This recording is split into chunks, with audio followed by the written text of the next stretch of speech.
Hi everybody, Brian from Bear Bull Traders here. It is the weekend, January 13th, and this, of course, the weekend video. We'll take a look at what happened last week in the markets, and then we'll take a look ahead and see what we got coming up on this shortened trading week as Monday is a holiday. So let's get down to it.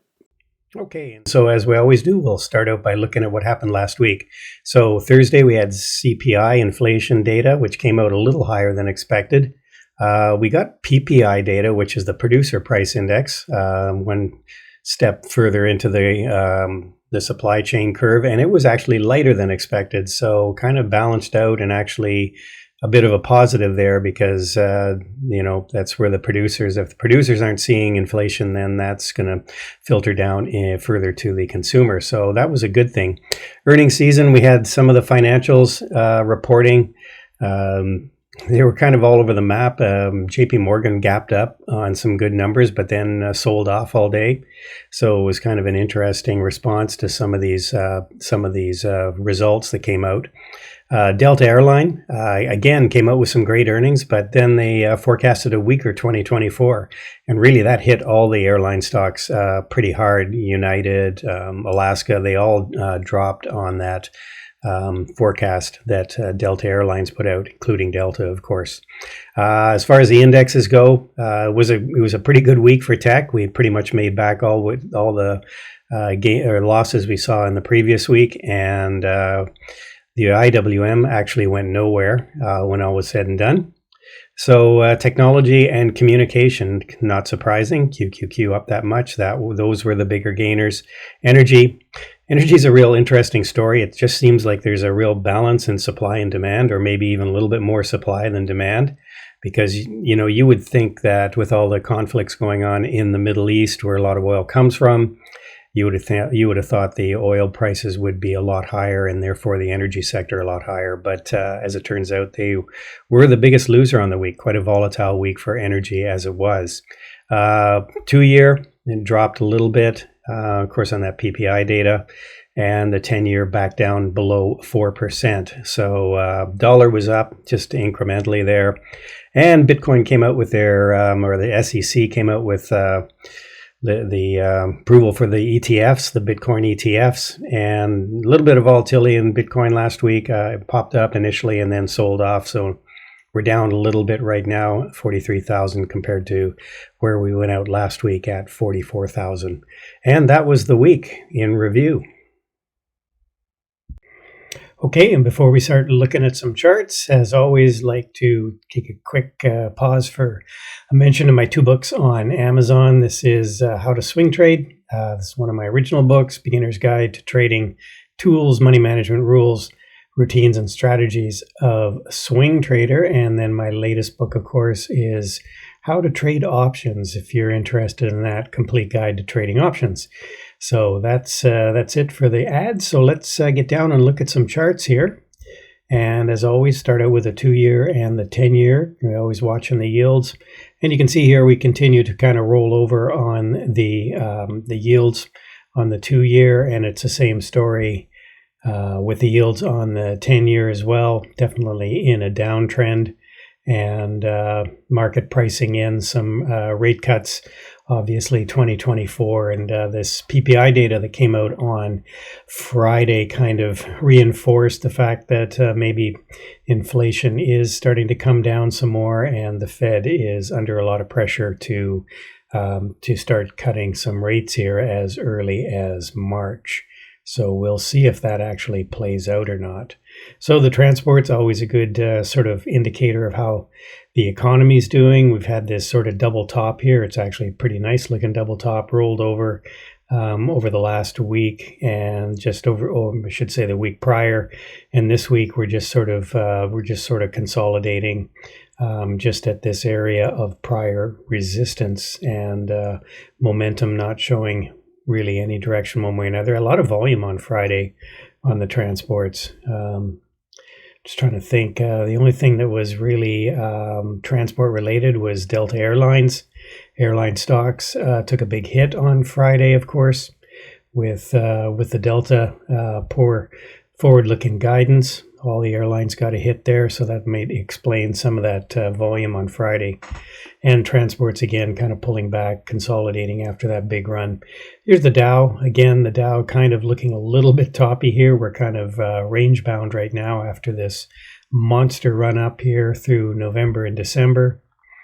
Kind of took everybody by surprise. And again, we're just sort of topping out here, waiting for maybe waiting for some earnings to come out, see if the price earnings that are going to be forward looking is going to support a higher price, or we're kind of fully priced in. A lot of people feel we're fully priced in as far as earnings potential goes. If you're looking at that as a way to gauge whether the market's going up.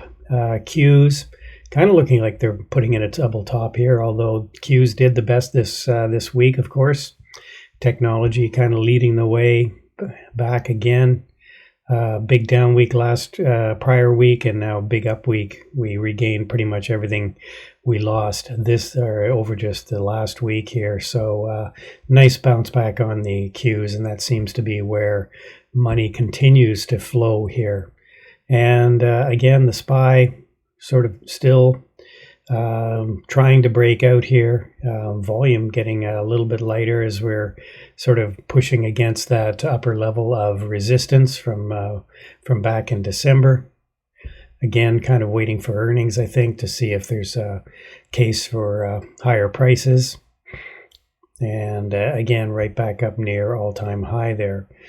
The IWM is the one that's really, we had this nice run up, of course, the rest of the market, and now it's pulled back, and it's really kind of having probably the most difficulty getting its legs back underneath it again. You saw most of the indexes were back up trying to test their highs of late December, and the IWM is nowhere near there. So the story continues with IWM continuing to struggle here.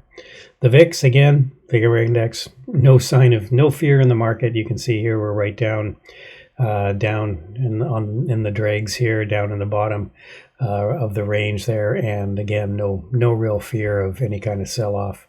The dollar, even though the dollar went up a little bit, even though yields were down, but you can see here we're kind of flatlining. We're kind of in a consolidation range here with the dollar.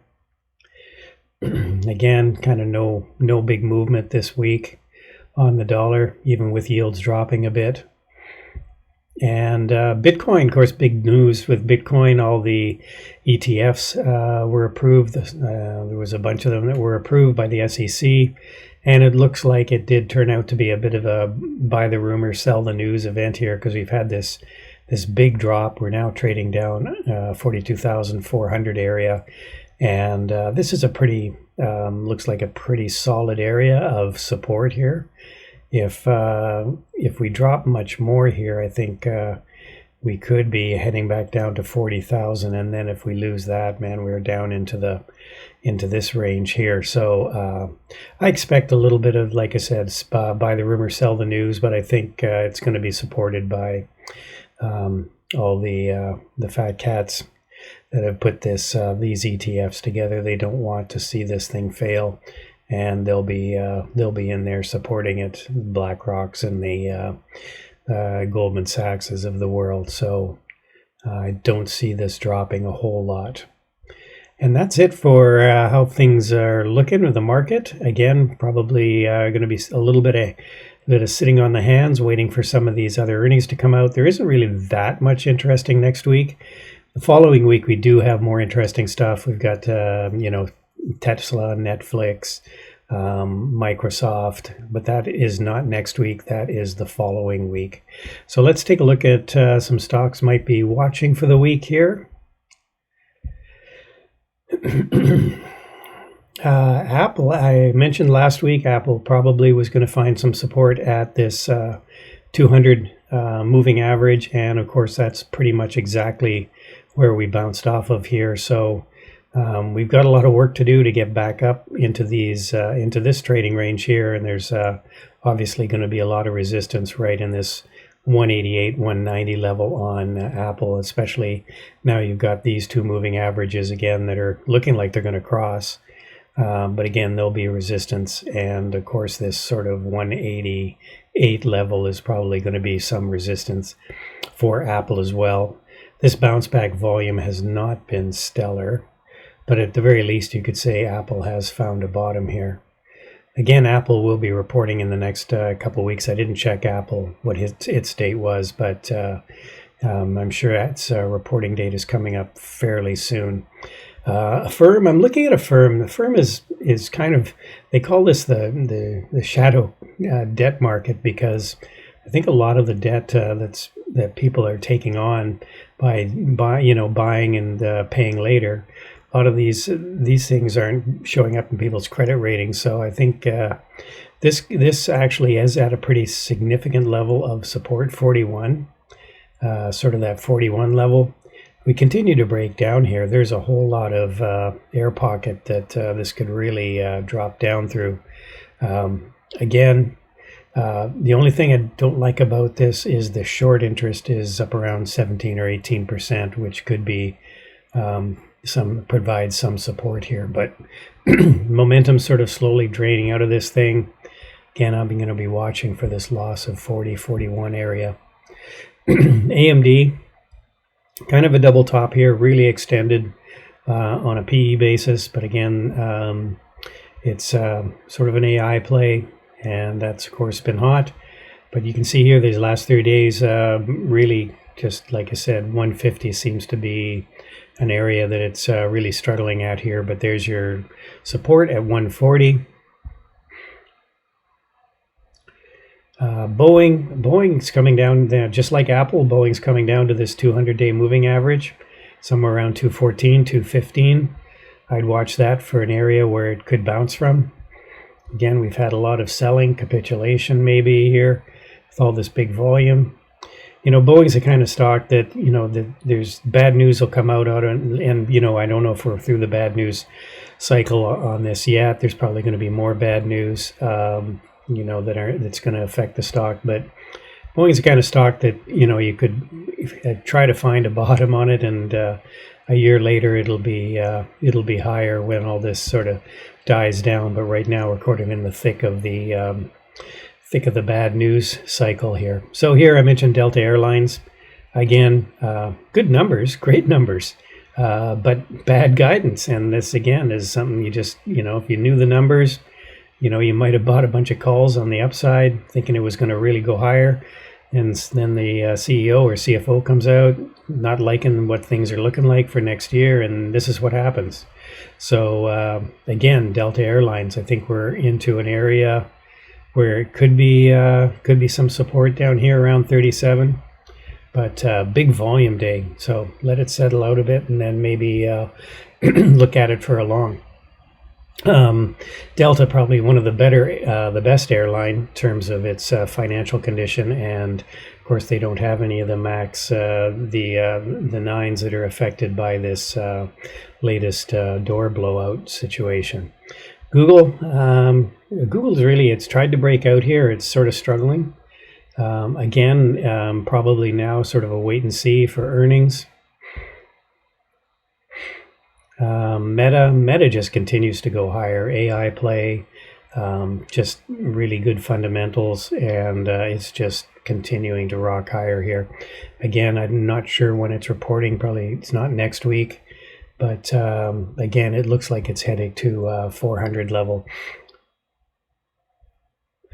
TLT, this is a stock I've got a position in. It's a 20-year treasury bond. I've sold 102s.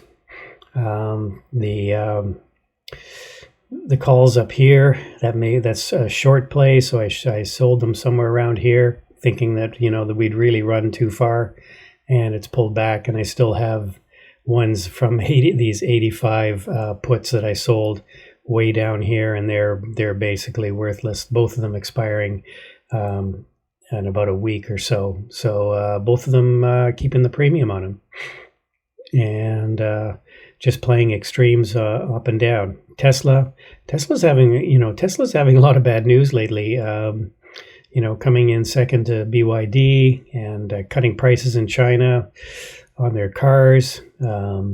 It's broken down through this level here.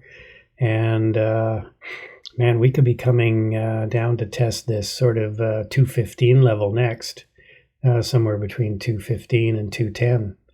So yeah, Tesla again struggling, momentum rolling over. Stochastics are really oversold actually. Might be actually due for a little bit of a bounce if we do get down as low as 210 there. So something to keep an eye on as well. And that's about it for what I'm watching next week. Again, shortened trading week. All right, so let's wrap things up. What do things look like for January 16th, week of? There's your levels for the Dow, Q, SPY, and IWM with the support and resistance levels. Economic events, of course, Monday being the holiday, Martin Luther King. But then there's some of your events that we can look forward to, some stuff on retail sales, industrial production, Beige Book. And then we have some housing stuff later in the week, which will be interesting as well. As far as earnings go, we are into earnings season, of course. Nothing on Monday, but Goldman Sachs and Morgan Stanley. IB on after the close on Tuesday, and we've got Schwab, Alcoa. So we've got quite a sprinkling of different things. JB Hunt, transports. So brokers, transports, financials, even an oil company or oil-based company, Schlumberger. So bit of a mix bag for next week. And then, of course, as we get into the coming weeks, there'll be lots more earnings to keep an eye on. So that's it, everybody. Hope you enjoy your extra long weekend. Remember, Monday is a holiday. We will not be opening the trading room. And Tuesday, we will be starting up as usual, 8 o'clock live on YouTube. And then, of course, 9:30 trading the market open with our members. So take care, everybody. Have a great long weekend, and we will see you on Tuesday, hopefully.